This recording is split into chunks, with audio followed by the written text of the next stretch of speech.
स्वागत है आपका फिर से आज की इस नई वीडियो में। इससे पहले मैंने आपके लिए भौतिक और रासायनिक परिवर्तन के बारे में बताया। भौतिक परिवर्तन किसे कहते हैं और रासायनिक परिवर्तन किसे कहते हैं। आज हम पढ़ेंगे रासायनिक अभिक्रिया। रासायनिक अभिक्रिया या फिर रासायनिक अभिक्रिया। रासायनिक अभिक्रिया किसे कहते हैं, रासायनिक अभिक्रिया क्या है। हमारे दैनिक जीवन में बहुत सारी अभिक्रिया होती है, चाहे तो भोजन का पचना हो या फिर भोजन का खाना हो, दूध से दही का बनना, ये सब क्या है, रासायनिक अभिक्रिया ही है। चाहे किसी पदार्थ का जलना या फिर किसी नए पदार्थ का निर्माण करना, उसमें कोई नया परिवर्तन आ जाना भी क्या है, एक अभिक्रिया। दैनिक जीवन में बहुत सारी अभिक्रिया होती है, उनमें से आज हम पढ़ेंगे केवल अभिक्रिया या फिर रासायनिक अभिक्रिया का मतलब। तो रासायनिक अभिक्रिया किसे कहते हैं पहले इसे समझिए। जब दो या दो से अधिक, जब दो या दो से अधिक पदार्थ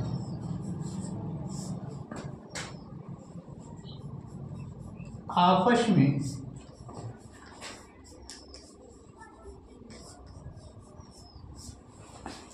में क्रिया करके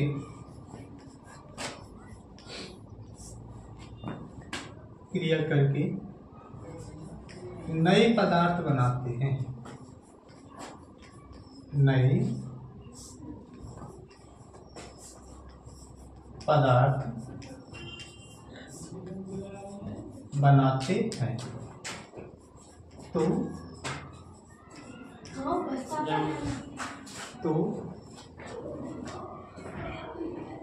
इस क्रिया को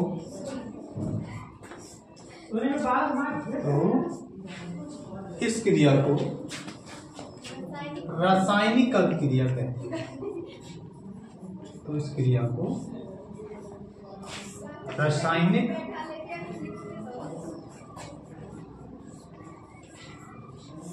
अभिक्रिया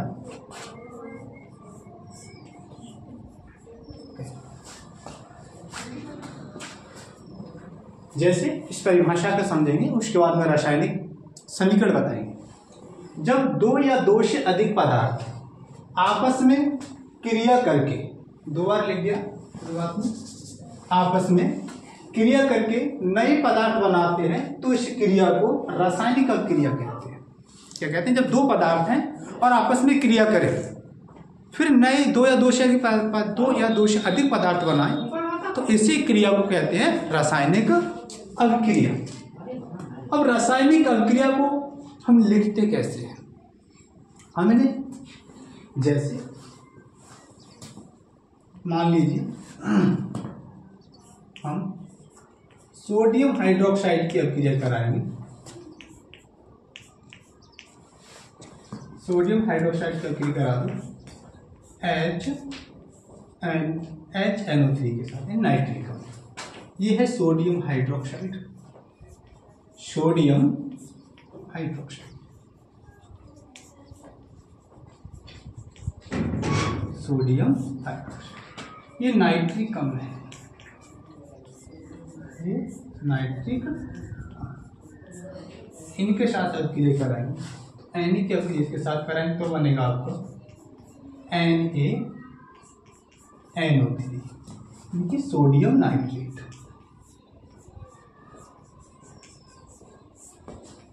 सोडियम नाइट्रेट प्लस आपका क्या बन जाएगा, ये बन जाएगा। ये थी केवल रासायनिक अभिक्रिया। आपके लिए कुछ शब्दों पे थोड़ा सा ध्यान देना। इस अभिक्रिया को हम कैसे लिखते हैं, कैसे करते हैं, अभी आपको बताने जा रहे हैं रासायनिक समीकरण के द्वारा। अगली हेडिंग रहेगी आपकी रासायनिक समीकरण।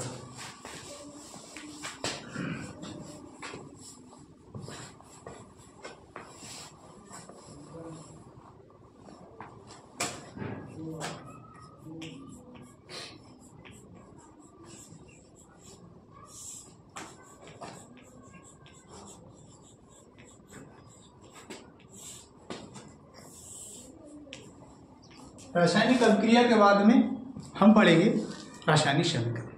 रासायनिक समीकरण को समझने से पहले हमारे लिए कुछ महत्वपूर्ण बिंदुओं के लिए ध्यान में रखना होगा। कौन कौन से महत्वपूर्ण बिंदु हैं? नंबर 1, हमें समझना यह है अभिकारक किसे कहते हैं। अभिकारक किन्हें कहते हैं? सबसे पहली बात तो हमें यह समझना है। अभिकारक के बाद में यह समझना है कि अभिक्रिया के लिए हम जो एक तीर लगाते हैं, तीर का चिन्ह लगाते हैं, इसका मतलब क्या होता है। दूसरी बात हम और क्या समझेंगे, उसके बाद समझेंगे उत्पाद। 2 बातें हम समझेंगे, अभिकारक और उत्पाद। उत्पाद किन्हें कहते हैं? किसी रासायनिक अभिक्रिया में प्रारंभ में जिन पदार्थों को लेते हैं उन्हें अभिकारक कहते हैं। जिन पदार्थों को प्रारंभ में लेते हैं उन्हें अभिकारक कहते हैं, और उन भी अभिकारक आपस में अभिक्रिया करके जो नया पदार्थ बनाते हैं उसे उत्पाद कहते हैं। कैसे? उदाहरण के लिए बिल्कुल सिंपल सा उदाहरण आप ले सकते हैं। मान लीजिए मैंने शुरू में चावल लिए, यही बता दे रहा हूँ, मैंने लिए चावल प्लस मैंने दाल भी ले ली, उसमें मैंने जल भी मिला दिया। अब जो कुछ भी डालते हो, मान लीजिए मैंने उसमें नमक भी मिला दिया। इन सबको मिलाने के बाद में आपकी बनेगी, जिसे आप कहते हैं खिचड़ी। ये खिचड़ी बनेगी। तो प्रारंभ में मैंने जिन पदार्थों को लिया, जो भी पदार्थ लिए, वे सभी पदार्थ अभिकारक कहलाते हैं। सीधी सीधी आप ये समझो। इनका एक दूसरा नाम होता है अभिक्रिया। इनके लिए अभिक्रियक इसलिए कहा गया क्योंकि इन पदार्थों ने आपस में अभिक्रिया की और संयुक्त रूप से एक नया पदार्थ बनाया। उस पदार्थ का नाम जो होता है वह कहलाता है उत्पाद। तो हम सीधे सीधे अपने शब्दों में यही कह सकते हैं, किसी अभिक्रिया में भाग लेने वाले या फिर अभिक्रिया के प्रारंभ में भाग लेने वाले पदार्थों को अभिकारक या अभिक्रियक कहते हैं, और अभिकारक जो आपस में अभिक्रिया करके जो नया पदार्थ बनाते हैं वह उत्पाद कहलाता है। वह क्या कहलाता है? उत्पाद। जो मैंने तीर का चिन्ह लगाया, तीर का चिन्ह आपके लिए ये बता रहा है कि जे उत्पाद मतलब इनमें सबने आपस में अभिक्रिया की, अभिक्रिया करने के बाद भी नया पदार्थ बन गया, जिसे खिचड़ी कह सकते हैं। तो ये क्या होता है? उत्पाद। जो नया पदार्थ बनता है, जो उत्पाद, और प्रारंभ में जिन पदार्थों को लेते हैं उसे हम अभिकारक कहते हैं। चलो हम समझते हैं अभिक्रिया के माध्यम से।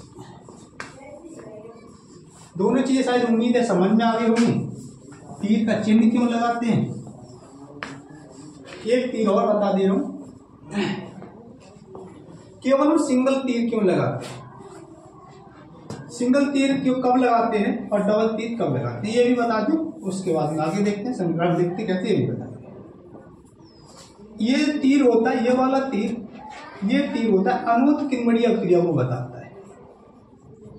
कौन सी अभिक्रिया को बताता है? अनुत्क्रमणीय अभिक्रिया। ये तीर होता है अनुत्क्रमणीय अभिक्रिया को प्रदर्शित करता है। अनुत्क्रमणीय अभिक्रिया को प्रदर्शित करता है। और ये वाला जो तीर है ये उत्क्रमणीय अभिक्रिया को प्रदर्शित करता है। उत्क्रमणीय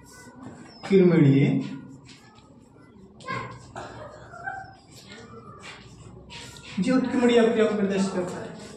ये वाला तीर अनुत्क्रमणीय अभिक्रिया को प्रदर्शित करता है और ये वाला तीर उत्क्रमणीय अभिक्रिया को प्रदर्शित करता है। अब आप ये समझोगे कि अनुत्क्रमणीय अभिक्रिया क्या होती है और उत्क्रमणीय अभिक्रिया क्या होती है। अनुत्क्रमणीय अभिक्रिया एक वह अभिक्रिया होती है जो केवल एक ही दिशा में पूर्ण होती है, वह पश्चिम दिशा में नहीं हो सकती, तो वह अभिक्रिया कहलाती है अनुत्क्रमणीय अभिक्रिया।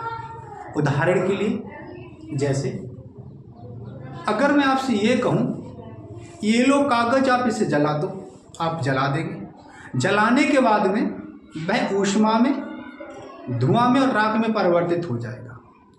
अब मैं आपसे ये कहूं उसी कागज के लिए दोबारा फिर ऊष्मा को इकट्ठा करो, धुआं को इकट्ठा करो, राख को इकट्ठा करो, दोबारा फिर कागज बना लो, क्या बना सकते? नहीं बना सकते। क्यों? वह एक अनुत्क्रमणीय अभिक्रिया थी, वो केवल एक ही दिशा में हो रही है, उसके लिए दोबारा उसी अवस्था में हम नहीं ला सकते। जो एक बार अभिक्रिया हो गई, जो नया पदार्थ बन गया, वो बन गया, उसे पुनः उसी अवस्था में नहीं ला सकते। इसी प्रकार हमने कोई सब्जी बनाई, उस सब्जी के लिए पुनः हम ये सोचे कि दोबारा पहले जैसे हमारे आलू थे, जो भी सब्जी आपने बनाई है वो जैसी थी वैसे पुनः उसी अवस्था में वापस ले आए, आप नहीं ला सकते। क्यों? वो एक ही दिशा में होने वाली अभिक्रिया है। तो वह अभिक्रिया जो केवल एक ही दिशा में पूर्ण होती है वह क्या कहलाती है? अनुत्क्रमणीय अभिक्रिया। उदाहरण के लिए एक विषय और बता दूं, फिर दोहरा दूंगा। उत्क्रमणीय अभिक्रिया क्या होती है? वह अभिक्रिया जो दोनों दिशाओं में होती है। देखेंगे, यह अभिक्रिया मैंने लिया जल ले लिया, जल के बाद मैंने क्या बना दिया? थोड़ी देर मैंने इसे ठंडा करा, ठंडा करने के बाद क्या बनेगा? बर्फ। जल से बना सकता हूँ बर्फ, बर्फ के लिए थोड़ी सी ऊष्मा दी, दोबारा क्या बना सकता हूँ? जल। तो यह अभिक्रिया दोनों दिशाओं में हो रही है। मैं जल से बर्फ भी बना सकता हूँ और बर्फ से जल भी बना सकता हूँ, इसलिए यह अभिक्रिया कहलाती है उत्क्रमणीय अभिक्रिया। तो ये बात मैं तुम्हें पहले से बता चुका हूँ। इधर वाली साइड से जो कुछ भी लिखा होता है उसे अभिकारक कहते हैं, उसे अभिकारक कहते हैं, और इधर जो कुछ भी लिखा होता है उसे उत्पाद कहते हैं, जिसकी परिभाषा आप बोल सकते बड़े आसानी से। वह अभिक्रिया जिसमें हम अभिकारक से उत्पाद और उत्पाद से अभिकारक बना सकते हैं वह उत्क्रमणीय अभिक्रिया कहलाती है। आगे सुनो। और जिसमें हम केवल उत्पाद से अभिकारक से उत्पाद बना सकते, उत्पाद से अभिकारक नहीं बना सकते, वह कहलाती है अनुत्क्रमणीय अभिक्रिया। देखिए इसी में लिख सकता हूँ।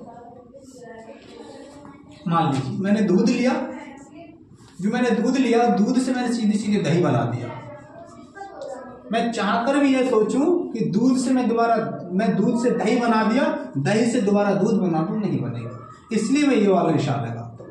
ये कौन सी अभिक्रिया है? दूध से दही का बनना एक अनुत्क्रमणीय अभिक्रिया है, जो केवल एक ही दिशा में पूर्ण होती है। दही को मैंने मथा, उसका मंथन किया, मतनी से मथा तो क्या बना? उसमें मक्खन और मट्ठा बनता है। मक्खन बनेगा और क्या बन जाएगा? मट्ठा। अब इस मक्खन के लिए हम दोबारा गर्म करेंगे। मक्खन को गर्म करते हैं तब क्या बन जाता है? आपका घी। अगर मैं ये सोचूं इन सबको मिलाकर के मैं दोबारा फिर उसी दूध अवस्था में लाऊं तो नहीं ला सकते। क्यों? क्योंकि ये एक ही दिशा में अभिक्रिया होगी, क्योंकि अनुत्क्रमणीय अभिक्रिया। तो कौन सी अभिक्रिया? आप सीधे सीधे कह सकते हो वह अभिक्रिया जिसमें केवल अभिकारक से उत्पाद बनाया जा सकता है और उत्पाद से अभिकारक नहीं बना सकते, तो वह क्या कहलाती है? अनुत्क्रमणीय अभिक्रिया। अनुत्क्रमणीय अभिक्रिया हमेशा एक ही दिशा में पूर्ण होती है, और उत्क्रमणीय अभिक्रिया दोनों दिशा में होती है, अग्र और पश्च दोनों दिशा में होती है, तो कहलाती है उत्क्रमणीय अभिक्रिया। तो तीर के चिन्ह शायद उम्मीद है आप फिर समझ में आ गए होंगे।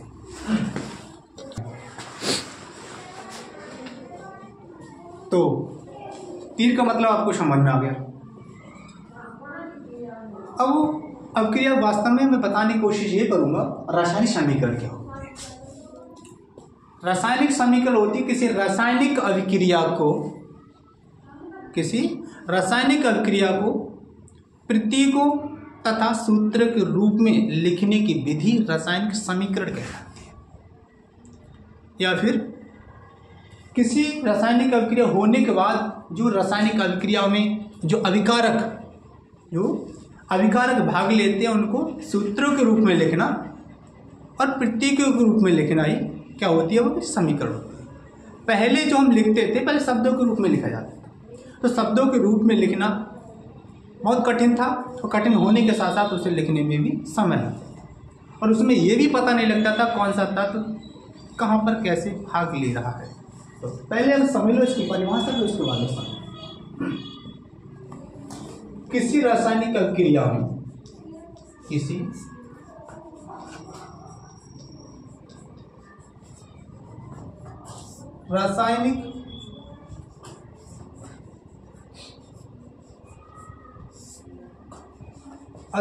में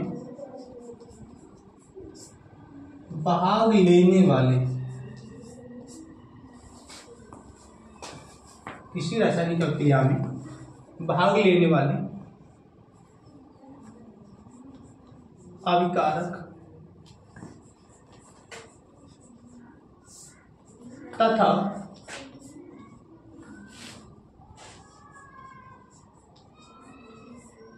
बनने वाले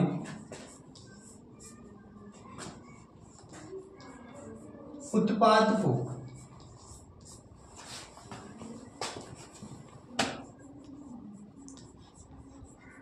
प्रतीकों तथा सूत्रों के द्वारा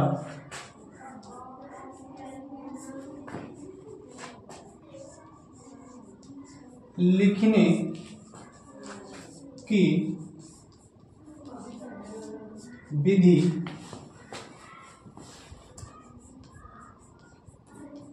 रासायनिक समीकरण कहलाती है। क्या कहलाती है वो? रासायनिक समीकरण कहलाती है। रासायनिक समीकरण क्या होती है? किसी रासायनिक अभिक्रिया में भाग लेने वाले, किसी रासायनिक अभिक्रिया में भाग लेने वाले, किसी रासायनिक अभिक्रिया में भाग लेने वाले अभिकारक तथा बनने वाले उत्पाद को, जो किसी रासायनिक अभिक्रिया में जो भाग लेंगे अभिकारक तथा बनने वाले उत्पाद को प्रतीकों तथा सूत्रों के द्वारा लिखने की विधि। किनके द्वारा लिखेंगे? प्रतीकों तथा सूत्रों के द्वारा, या सूत्रों से लिखने की जो विधि होती है वह क्या कहलाती है? रासायनिक समीकरण। देखिए, जैसे मैंने लिखा,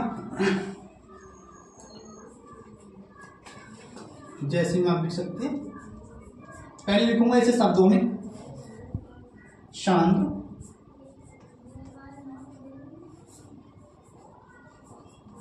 सल्फ्यूरिक अम्ल, शांत सल्फ्यूरिक अम्ल प्लस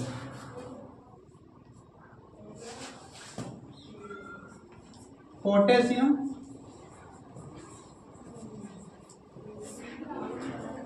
हाइड्रोक्साइड, पोटेशियम हाइड्रोक्साइड। अब इससे जो कुछ बनेगा मैंने लिखा, शांत सल्फ्यूरिक अम्ल जो है पोटेशियम हाइड्रोक्साइड के साथ अभिक्रिया करेगा तो क्या बनाएगा? एक बनेगा पोटेशियम सल्फेट,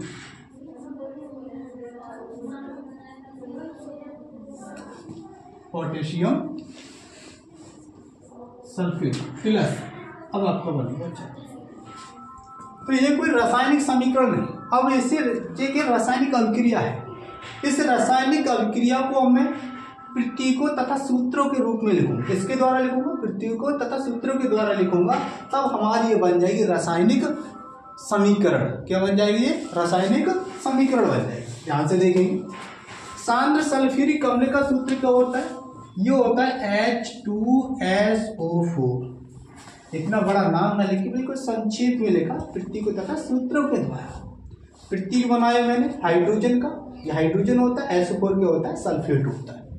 ये आपके दोनों को मिलाकर क्या बन गया? सूत्र बन गया। प्लस अब अभिक्रिया किनके साथ कराएंगे हम? पोटेशियम हाइड्रोक्साइड, तो ये आपका K, पोटेशियम होता है K, और हाइड्रोक्साइड क्या होता है आपका? OH। ये आपका बन गया पोटेशियम हाइड्रोक्साइड। अब क्या होगा? इनके साथ हम अभिक्रिया करा रहे हैं, अब बन क्या रहा है?